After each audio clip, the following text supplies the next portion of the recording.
Fala galera, beleza? Estamos aqui de volta, aqui é o professor Mendes, professor de História aqui da Sala de Saber, do lado do meu parceiro Biro. Vamos continuar a nossa aula sobre globalização, nova ordem mundial, neoliberalismo.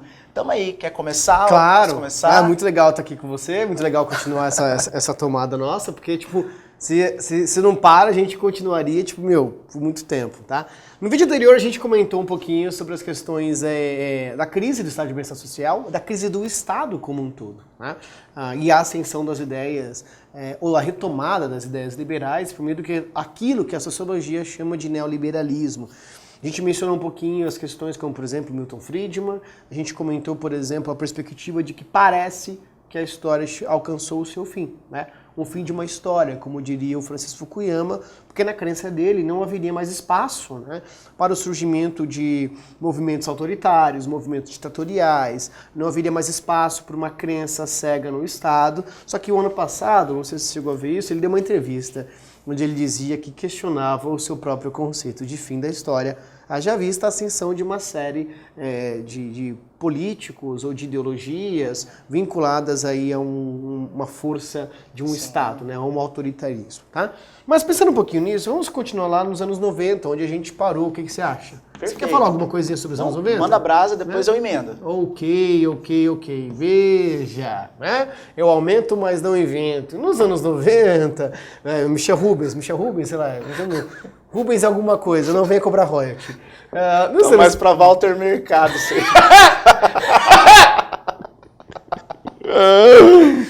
Inclusive faleceu recentemente. Verdade, que Deus o tenha. Desculpa.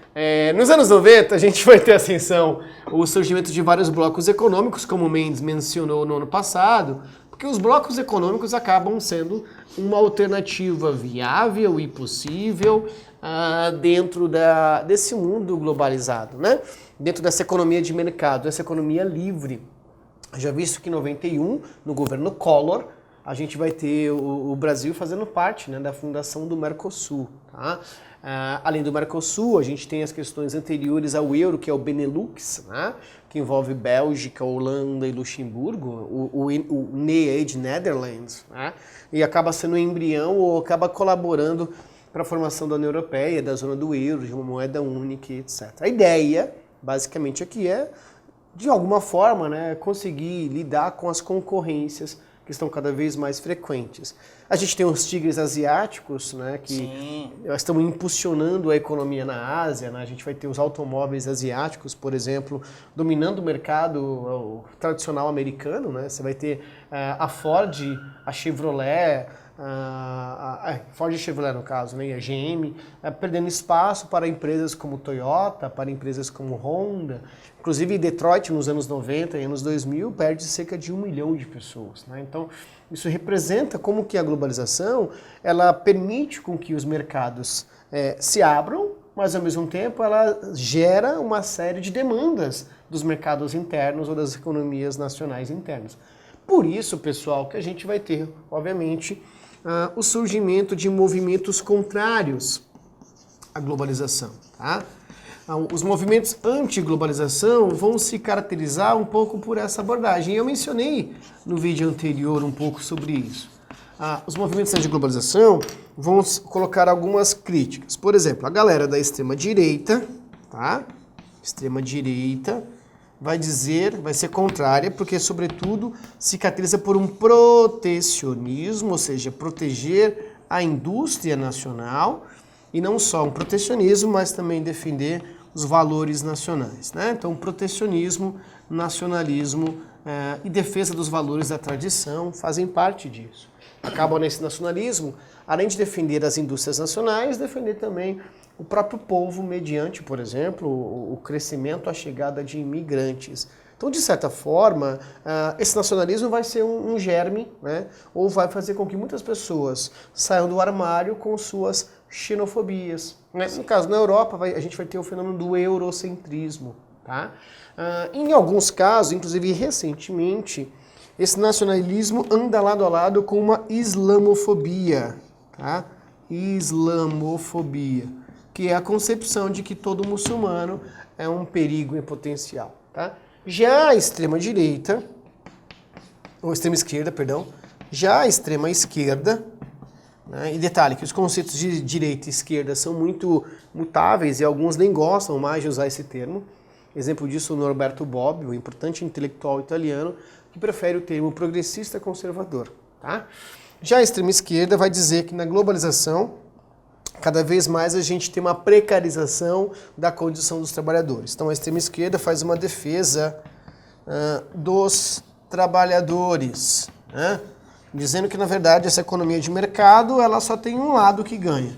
Segundo a extrema-esquerda, segundo as teorias ou as identificações, a globalização beneficia apenas os mais ricos, né? Ou apenas a classe burguesa, ou apenas os empresários, os grandes conglomerados internacionais. Sim, Quer falar alguma coisa sobre isso? Sim, na realidade é mais para pegar um insight legal, para voltar um pouquinho na história, né? Como as coisas no nosso continente, especialmente mais América Latina, ocorrem de maneira muito cíclica, né, Biro?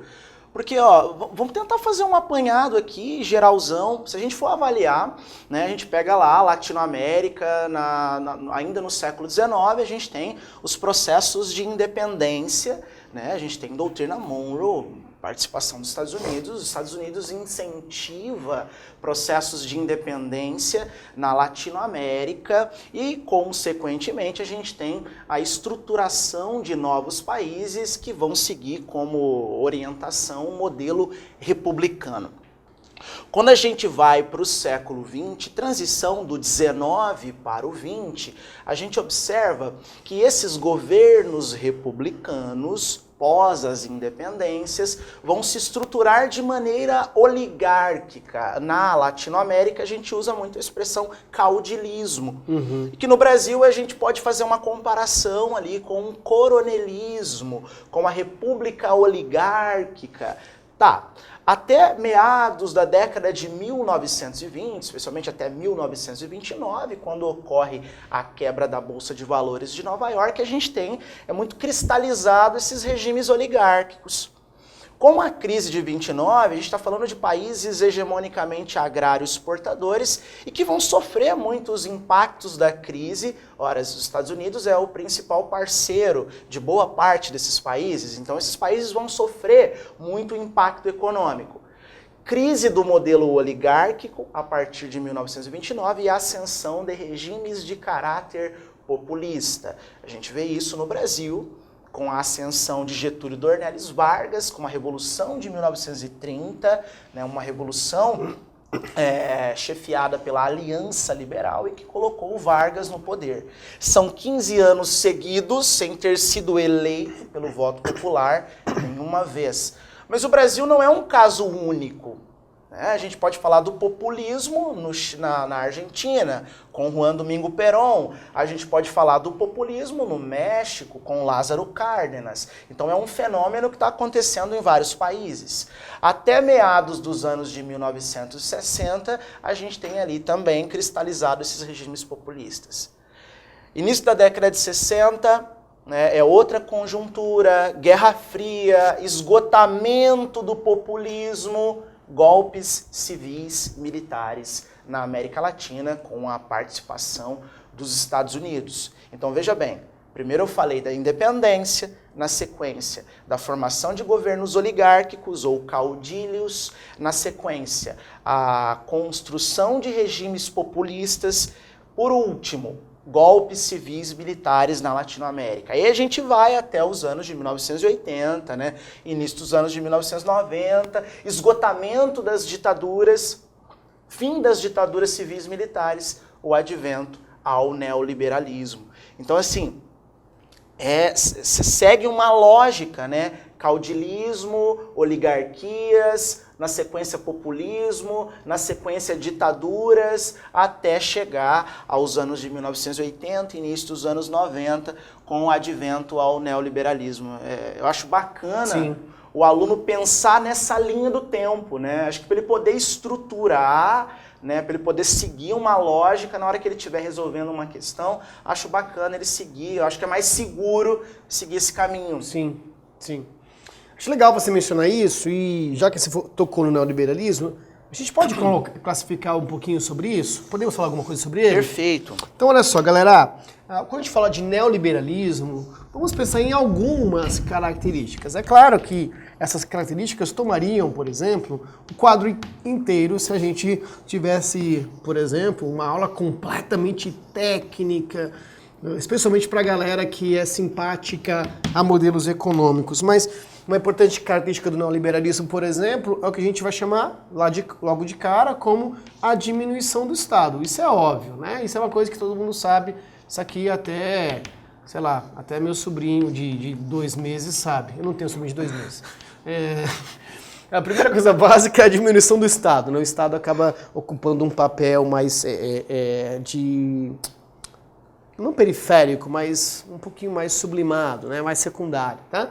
Essa diminuição do Estado se dá, sobretudo, porque o Estado ele passa por um momento de austeridade fiscal, tá? Austeridade fiscal, ou seja, a gente precisa, segundo os liberais, cortar gastos. Para os defensores do Estado, não são gastos, são investimentos, tá? Então vamos colocar aqui, ó, corte de gastos, tá? Corte de gastos ou investimento. Depende muito aí da perspectiva que você acaba assumindo. Como aqui a gente é sem partido, escola sem partido, tá ok? A gente acabou assumindo as duas falas, né? Nessa ideia de corte de gastos ou de investimentos, um traço muito importante também é que para que o Estado seja diminuído e para que a gente venha a ter diminuição de investimentos no Estado, esse Estado precisa ser administrado como se fosse uma empresa. Então, automaticamente, né, a elite econômica assume o Estado para diminuí-lo, o que é meio contraditório, mas segue o baile, né? A elite Jesus amado, econômica, né, assume o Estado para diminuí-lo. Exemplo, né, a gente vai pegar lá figuras importantes do mercado financeiro, ou de empresas, ou de universidades, e acaba assumindo pastas como o Ministério da Fazenda, como Secretaria da Desestatização, etc. Né? Além disso, né, acontece um outro fenômeno. Bom, já que a gente diminuiu gastos, né, com setores públicos, então a gente precisa o quê? Estimular a iniciativa privada. Então a iniciativa privada, ela acaba, dentre outras coisas, tendo agora novos clientes, um maior mercado consumidor, porque o Estado ele simplesmente deixou de exercer o seu papel, né?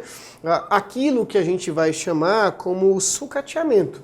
O Estado sucateou, porque cortou gastos e investimentos, porque, segundo os liberais, o Estado gastava demais nessa perspectiva liberal. Então, o que a gente vai ter agora? As pessoas vão acabar migrando para a iniciativa privada, que vai ter mais estímulo, mais liberdade econômica pelo próprio Estado. Bom, já que agora a gente tem mais pessoas na iniciativa privada do que usufruindo dos serviços públicos, qual é a consequência final? Privatização ou desestatização. Então essas são 5 pilares básicos, né, do neoliberalismo, frente, por exemplo, até uma diferença com o próprio liberalismo, né? Haja visto que, por exemplo, Locke e Smith não eram autores contrários a uma saúde ou uma educação servida pelo Estado, né? Na verdade, eles defendem muito mais uma liberdade do indivíduo, da propriedade e da sua segurança, mas eles não invalidam o Estado não tem que desaparecer. Aqui já é o Estado mínimo, quase como ausente, ok? É óbvio que a gente vai ter esse modelo sendo assumido no mundo, né? Algumas siglas começam a se naturalizar no mundo, como o FMI, como o BIRD, né? FMI, Fundo Monetário Internacional, BIRD é Banco Interamericano de Desenvolvimento, que acaba, inclusive, emprestando, né, dinheiros para os países mais pobres, que vão ter que pagar isso a juros bem altos, né? E dentro disso, quando um país pobre assume ou contrai um empréstimo com um banco internacional, ele fica refém dos critérios. Então, uma das coisas que os bancos internacionais vão dizer para ter a confiança, né, e a garantia de que serão pagos é o seguinte: olha, Estado, diminua os seus investimentos. Então o Estado precisa diminuir seus investimentos para honrar os seus compromissos. Ou seja, vai ter o financiamento desde que haja uma adequação aos ditames do neoliberalismo. Exatamente. Então, cada vez mais, essa economia de mercado, ela ganha força, ganha fluidez, ganha simpatizantes dentro do Estado, tá? E aí, só uma ressalva, tá? A gente está falando isso aqui porque é a maneira como os vestibulares acabam cobrando, mas na nossa concepção aqui não tem um neoliberal agora sentado na sua mesa com a bola de cristal pensando em vários planos para dominar o mundo. A gente não pensa isso, né? Ou até pensa. Brincadeira, a gente não pensa isso. A ideia é como cai na sua prova. Na sua prova cai exatamente assim. Tudo bem? Você quer comentar alguma coisa sobre isso? Posso continuar? Pode continuar, depois eu entro. Posso continuar? Então, beleza. E aí, cada vez mais os anos 90 se caracterizam por governos liberais, né? Então a gente vai ter, continuando, anos 90 no Brasil, tá? Anos 90 no Brasil, a gente vai ter, e aí você pode comentar isso em história, né? Eu vou só fazer umas menções aqui em sociologia. A gente vai ter, por exemplo, o governo Collor, que vai ser o início do neoliberalismo no Brasil. Ele vai dizer que no Brasil a gente andava de carroça, não andávamos de carro, né? Exato. Depois a gente vai ter as políticas de privatização do governo Fernando Henrique Cardoso. Lembrando que o Fernando Henrique Cardoso foi ministro do governo Itamar Franco, e foi o governo Itamar Franco que deu origem ao Plano Real no ano de 1994, no dia 1º de julho, ok? A gente vai ter uma série de empresas de estatais brasileiras sendo privatizadas aqui.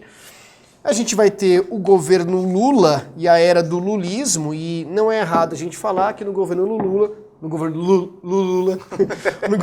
Lula, algumas políticas econômicas da FHC se mantêm. Sim. Inclusive, o Lula faz uma carta à nação no ano de 2002, se comprometendo a continuar com a política econômica do governo FHC. O vice-presidente da chapa Lula era o José de Alencar, que era um empresário mineiro. Tá? Então não é errado a gente falar que há no governo Lula pautas econômicas neoliberais ou liberalizantes. Sim, sim. Tá? Às vezes o aluno, numa eventual questão de vestibular, ele fica um pouco inseguro quando ele está diante de uma questão como essa. Uhum. Espetacular o que você falou, Biro. O aluno ele fica inseguro porque ele entende que o advento ao neoliberalismo no Brasil ocorre a partir do governo Collor. Só contextualizando aqui para vocês, preciso lembrar que a gente está diante de uma outra efeméride importante. Eleições de 1989, 30 anos das eleições de 1989, primeira eleição com segundo turno da história do Brasil. Aliás, segundo turno foi estabelecido pela Constituição de 1988, que teve como figura talvez aí mais emblemática o Ulisses Guimarães, que era o presidente da Câmara dos Deputados, da Constituinte. Do PMDB. Exato, do antigo MDB, exato, da época da ditadura civil-militar, e que voltou a ser MDB agora, uhum, né? Então é preciso lembrar que nessa primeira eleição eleição direta, pós-ditadura civil-militar, aliás, desde 1961, com a eleição do Jânio Quadros, nós não tínhamos eleições diretas no Brasil. Então, de 61 até 89, a gente não tem eleição direta no Brasil, por isso que 89 é um marco emblemático. E para o segundo turno, vamos com o Lula de um lado, Partido dos Trabalhadores, e o Collor de outro. O Lula é um histórico líder do novo sindicalismo. Cuidado para não confundir Lula com varguismo. A gente vê muito isso. Algumas pessoas confundindo Lula com Vargas, achando que Lula e Vargas tinham posturas semelhantes, até porque, se a gente for avaliar, o Lula era um cara que não curtia muito o Vargas. Não. Tem uma história muito bacana que o Leonel Brizola conta que ele levou o Lula no túmulo do Getúlio Vargas, lá em São Borja. Uma forma de o Lula saber fazer as pazes com o Getúlio Vargas. É uma história muito legal, porque na época do Vargas a gente tem leis trabalhistas e tudo mais, porém você tem um controle rigoroso dos sindicatos. É o sindicato atrelado ao Estado, é o sindicato pelego. E o Lula é completamente o oposto disso, né? Aliás, as greves do ABC paulista, ou ABCD paulista, do final dos anos 70 e início dos anos 80, mostram muito bem isso, né? Essa ruptura com aquele modelo de sindicalismo da era Vargas. Então a gente pensa que o Collor, que vence as eleições de 89, vai implantar o modelo neoliberal no Brasil, é importantíssimo pensar nisso. É importante pensar também numa conjuntura mais ampla, o Collor, né, o caçador dos marajás, né, um presidente mais jovem, né, presidente da República mais jovem na história do Brasil, muita gente via com otimismo, um cara que ia caçar os marajás, um cara que ia caçar os corruptos. No entanto, foi o primeiro presidente da história do Brasil a passar por um processo de impeachment. Ele não chegou a ser empichado porque ele renunciou antes. É até uma deixa legal para o aluno ele ficar esperto, tá? O Collor renuncia antes de ser empichado, mas mesmo assim ele perde os seus direitos políticos por 8 anos. Fazer um contraponto aí com o impeachment da Dilma. Sim. A Dilma, presidenta Dilma, foi a única presidente da história do Brasil a ser empichada de fato. Curioso, a Dilma foi empichada, mas não perdeu os direitos políticos. Sim. Tanto é que nas eleições seguintes ela foi candidata ao Senado pelo estado de Minas Gerais. Então, fiz essa contextualização para vocês. Então a gente pensa o Collor, advento ao neoliberalismo no Brasil, FHC, né, que vai continuar com um modelo econômico, o Plano Real estabelecido no governo Itamar Franco, estabilização financeira no Brasil. É importante a gente pensar que se os anos 80 para o Brasil foi uma década perdida, os anos de 1990 a gente já tem ali uma estabilização econômica no governo FHC, com um Plano Real, e o Lula também, em certa medida, ele dá continuidade, em certa medida, tá, pessoal? Ele dá continuidade à política econômica do FHC, e o aluno fica com medo de marcar quando ele encontra isso. Sim. Por quê? Porque o neoliberalismo não é só, o Biro falou muito bem, neoliberalismo não é só privatizar. As pessoas só pensam nisso. Né? Existe uma série de medidas práticas que vão definir o que é o neoliberalismo. Um exemplo bem básico disso, quando o governo Lula acaba criando o ProUni. O ProUni é um exemplo disso, né? Perfeito. Porque você está utilizando recursos do Estado para atender a iniciativa privada. Tudo bem, é vaga para alunos? É vaga para alunos. Onde? Iniciativa privada. Iniciativa privada. Então isso é um exemplo. E já que você mencionou o Lula, um dos caras que compõe o seu ministério era um cara que até o ano de 2002 era presidente do Banco de Boston, que é o Henrique Meirelles, chama o Meirelles, né? Que nas eleições passadas foi candidato às eleições para presidente em 2018. Então o Meirelles é um cara da confiança do mercado. Sim. Tanto que o dólar dá uma reduzida, por quê? Porque o mercado ficou muito inseguro com a eleição do Lula. Né? Posso continuar aqui? Você fala alguma coisa? Perfeito. Eu coloquei anos 90 o Lula como decorrência dessa questão do FHC, mas a gente sabe muito bem que o Lula foi eleito em 2002, né? E a eleição do Lula em 2002 competindo com o José Serra, ministro da Saúde do governo FHC, que tinha ficado muito conhecido pela quebra de patentes dos remédios, né? Criando genéricos, etc. Entramos nos anos 2000, e aí nos anos 2000 o que a gente vai ter? Bom, a gente vai ter o início ou a existência da crise de 2008, tá? E a crise de 2008, ela acontece por duas razões básicas, tá? As duas razões, em primeiro lugar, é a especulação imobiliária. As pessoas começaram a financiar suas casas por valores muito altos e cada vez mais as propriedades ficavam mais caras, tá? Essa especulação imobiliária, onde as pessoas financiavam as suas propriedades, só foi possível porque as pessoas começaram a contrair empréstimos. E também aqui no caso, né, as dívidas bancárias. Tá? Como consequência disso, igual eu disse no vídeo anterior, se a China espirra, a gente sente. Se os Estados Unidos espirram, o mundo sente. Né? A crise de 2008 atinge os Estados Unidos como um todo, é uma coisa... eu estava na crise de 2008, foi meu ano que eu fiz intercâmbio nos Estados Unidos, e foi bizarro a maneira como as coisas aconteceram, né? Aconteceu no governo Bush, né? E a crise de 2008 permite ou fortalece as eleições do Barack Obama, tá? Essa crise de 2008 no Brasil, segundo o Lula, seria uma marolinha, mas com o tempo a gente viu que não seria uma marolinha, tá? A crise de 2008 dá origem a uma série de outros movimentos, como, por exemplo, o movimento Occupy Wall Street. Boa. Tá? Wall Street é sede do mercado financeiro americano, onde uma galera tinha cartazes do tipo somos os 99%, porque 1% é quem detém toda a riqueza. Isso acontece a partir dos anos de 2009. O movimento Occupy Wall Street dá origem a uma série de outros movimentos Occupy. Occupy London, Occupy Seattle, Occupy Tóquio, e aí disso automaticamente fortalece a existência de um negocinho chamado Primavera Árabe, que começa no ano de 2010. A Primavera Árabe é a consequência da crise de 2008, tá? E a consequência também da descrença com os estados autoritários que estavam naquelas regiões, como Egito, Jordânia, Líbia, Argélia, Tunísia, etc. Lembrar que a Síria é um caso à parte, né?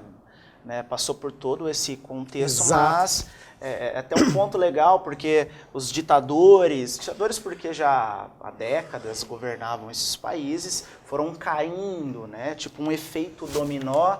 Na Síria isso não aconteceu. Mas quase foi. Né? Tanto é que a gente tem uma guerra civil, Exatamente. Que se prolonga até hoje. Essa Primavera Árabe tira do poder figuras assim, históricas como Hosni Mubarak no Egito, como Muammar Gaddafi na Líbia, né? E aí, obviamente, que isso é visto pelo Ocidente como uma coisa até que positiva. O Ocidente imagina que talvez, puxa, tá mais uma chance de um mercado existir aí, até que a galera chega na Síria. E na Síria surge um grupo, ou não só na Síria, em toda essa região, chamado Daesh, ou ISIS, que a gente vulgarmente chama de Estado Islâmico. Tá? O Estado Islâmico surge exatamente nesses descontentamentos com a população, mediante esses estados, dentro de uma crise econômica, e a gente vai ter muito filho de imigrante que saía da Europa, né? E voltava para as regiões arábicas, para as fileiras do Daesh. Então, por exemplo, muitos imigrantes belgas, imigrantes que foram para a Bélgica, imigrantes que foram para a Inglaterra, para a Alemanha, lá nos anos 90, os seus filhos que nasceram nesses países que não eram bem vistos pelas comunidades locais, dentro de uma crise econômica, voltaram para os lugares de origem de seus pais para fazer parte das fileiras do Estado Islâmico. Eu acho até uma coisa interessante, né? Até um impacto da globalização, tudo isso, porque a gente pode pensar em novas formas de ativismo, né? Em todo esse contexto, a gente vai ter inúmeras formas de ativismo que vão se utilizar de novos mecanismos, novas mídias, enfim, as redes sociais vão se tornar cada vez mais evidentes aqui, como o ativismo, o cyberativismo e assim por diante. E não só o ativismo para questionar as ditaduras que ocorreram, que já se prolongavam no Oriente Médio, mas novas formas de recrutamento. Sim. Tanto que a gente vai chamar essa galera de lobos solitários. Né? Porque o cara não precisa ir lá para o mundo arábico fazer uma peneira, tipo, e aí, como é que vai ser? Vai ser como? Rolê? Não. Ele recebe todo o treinamento online, vai lá no bar da Austrália e se explode. Como aconteceu. Exato. O fato é que a Primavera Árabe e a ação do Estado Islâmico acaba gerando perseguição a grupos minoritários, minorias étnicas, minorias religiosas, que vai gerar o problema da imigração. Olha, nós tivemos um aluno em comum, né, senhor Omar, queridíssimo, que durante todo esse contexto aqui, que começou aquela coisa de ficar cada vez mais intensa, né, essa xenofobia em relação aos islâmicos, e esse nosso aluno família é islâmica, passou por uma situação extremamente delicada em um shopping, né, de ser hostilizada, a mãe, né, e a mãe se veste, né, islâmica mesmo. Eles passaram por uma situação, assim, lamentável. Sim. Lamentável. Porque assim, a crise econômica ela traz à tona todos os ódios possíveis. E aí esses refugiados, por exemplo, eles vão para onde? Eles vão para a Europa. Só que a Europa também estava em crise. Então, a grande consequência da ação do Estado Islâmico é fortalecer a existência, por exemplo, na Europa, da xenofobia. Sim. Que é a extrema-direita que a gente comentou lá no comecinho. Exato. Como consequência disso, uma descrença com a globalização. Isso. Brexit, né? Isso. Na Hungria, a gente vai ter uma extrema-direita, automaticamente também isso acaba atingindo a América, a eleição do Donald Trump e de outras figuras presidenciáveis na América Latina. Perfeito.